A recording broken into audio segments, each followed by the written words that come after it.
Hello people, hello words, and hello Philippine. It's me again guys. Shout out po sa lahat ng mga Pilipino sa buong daigdig. Nako mga kababayan. Nakikita nyo ba yung nakikita ko? Yan po si BP Sara. Nako, sinampahan na ng kaso ng Makabayan Black mga besyang. Talaga naman, sa korte, sinampahan na ng kaso si BP Sara sa korte. Tapos ito naman si Castro, sinampa niya ng kaso si dating Pangulong Duterte, guys. Talagang okay yung mga taktika nila, no? Ay, maaga yan, guys, para inuuna nila talaga yan si BP Sara na talagang sirain. Sige. Well, anyway, para sa akin naman, mga kababayan, nagsampa sila ng kaso tungkol dito po sa 125 million na contingent fund galing sa Pangulo, transfer to the OBP. Ang sa akin naman, kung yan ay labag sa batas, of course guys, hindi ililipat yan kay BP. Kasi, pangalawa, ay una-una, ang Executive Secretary ng Pangulong Marcos Jr. ay dating Chief Justice. So, ibig sabihin, alam niya, no? Kasi sabi nga ng mga anti-government, guys yung mga nagsasampa ng kaso, labag daw sa batas. Paano yung naging labag sa batas? Puro naman abogadong nakapalibot sa kay Pangulong Marcos Jr. And of course guys, si Executive Secretary, dating Chief Justice, si Attorney Lisa, alam po naman siguro yan. Paano nagiging labag sa batas? Well, hindi naman tayo abogado, pero parang napag-isip ko din, bakit kaya, paano nangyari yun, ano? So, ganun pa man, malalaman natin yan, guys, pag nagharap sila sa korte. Pero para sa akin naman, no, yung 125 million na yan, for sure may resibo po yan. Kasi nga, sabi ni BP Sara, mas maganda yan para matapos na daw issue na dalhin sa korte. Alam nyo, inalagaan niya din yung kanyang yung kredibilidad ng kanyang pagkatao na ayaw niya din dungisin. So, for sure yan, guys, na ipapakita niya lahat kung saan napunta ang 125 million. Actually, marami kasi isang project din naman. Katulad na yung satellite, pagbibigay ng mga bag sa bawat eskwelahan, sa bawat region, yung magnegosyo taday, yung tree planting niya, at marami pa, actually, no? Hindi natin maisa-isa yan. Sabi nga ni Barry, yung abogado ni Lini,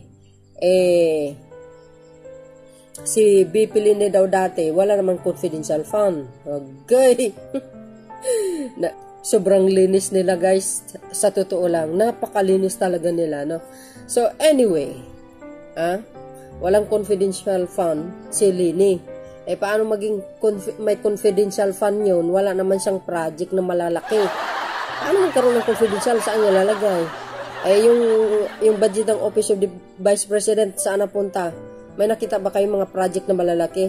Para sa akin, wala Walang nakikita. Wow, galing So, ayun, mga kababayan, for sure, haharapin ni BP Sara yan sa korte. At kompleto rekado yan. I don't think na mayroong kurakot na nangyari. Wala yan. 100% yan, mga kababayan. Ngayon, pag napatunayan na walang anomalya na nangyari, walang kurakot sa 125 million, mapapahiya yung mga nagsasampa ng kaso. Sampal sa pagmumuka nila yan, mga kababayan. Siyempre, gagawin ni BP Sara ang kanyang pwersa na para patunayan na walang kurakot na nangyari sa 125 million at napunta yan sa mga proyekto niya. Mag-research kayo sa website, guys, kung saan napunta, kung ano mga project niya para malaman nyo, no? So, ayun guys, pakinggan nyo yung kanyang sinasabi. At sinagot niya po ang Makabayan Black sa pagsampa ng kaso. At mayroon din po, guys, na balita tungkol dito sa pagsasampa ng kaso ng mga Makabayan Black. Kasama na po yan si Barry tsaka yung Mr. Munsod. Marami sila Sila lang naman ang nag-iingay at guys, laging nagsasampa ng kaso sa local man, sa international, sila po yan. No? Hindi na po kayo magtataka. Kasi napakalinis po ang mga yan no? So anyway guys, panoorin nyo ang kanyang mungkahi at sana wala nang away-away tapusin yung mga bangayan. Kasi dahil dyan sa confidential file niya, nagkagulo-gulo sila eh. Ito naman kasi si dating Pangulong Duterte ang daldal sa social media, mga bes. Well, kasi may edad na. Siguro, intindihin nyo na lang. Ganun pa man, sana pagsabihan na lang siya na wag na lang magkuda-kuda. Kasi masisira ang reputasyon ng kanyang anak dito kung panay kuda-kuda. Sa bagay guys, sa isang banda, hindi mo rin masisisi ang isang ama, pinagtatanggulag yung anak, no?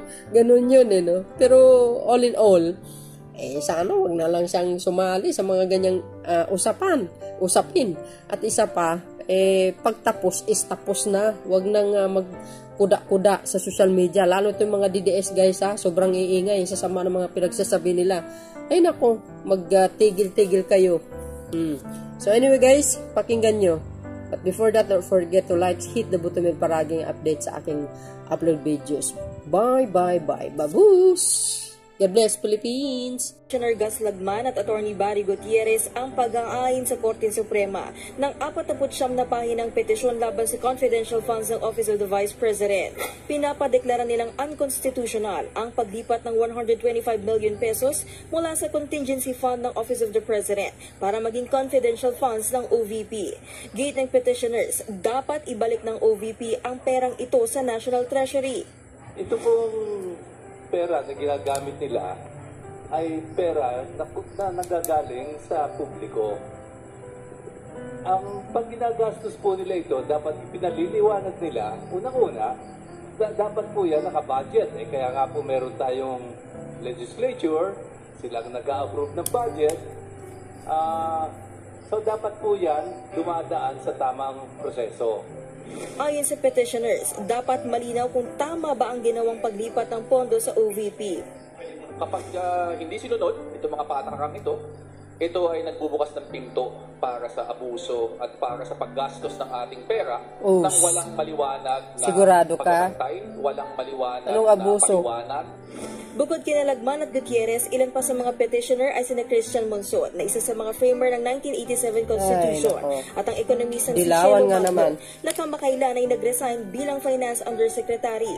Ayon sa petitioners, usurpation of legislative power o panghihimasok sa kapangyarihan ng Kongreso ang paglilipat ng 125 million pesos sa OVP. Sa ilalim kasi ng separation of powers, ang Kongreso lang ang magdedesisyon kung paano gagastusin ang national budget at kung anong mga programa ang dapat pondohan.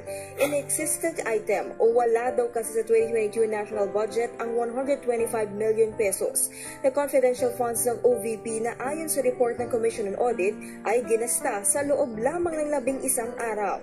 Kaya maituturing daw na panghihimasok sa kapangyarihan ng Kongreso ang hakbang ng Department of Budget and Management na pondohan ang item na wala naman sa ipinasang budget ng Kongreso. Ayon pa sa petisyon, hindi rin pinapayagan ng contingent fund ng Office of the President ang pagpondo sa ibinigay ng confidential funds ng OVP. Assalamualaikum. Madayaw, maayong adlaw kaninyong tanan. Magandang araw sa inyo lahat.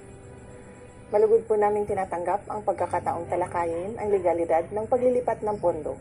Umaasa kami na ang dunong ng Korte Suprema ay magiging daan upang tuluyang matapos ang usapin na ito.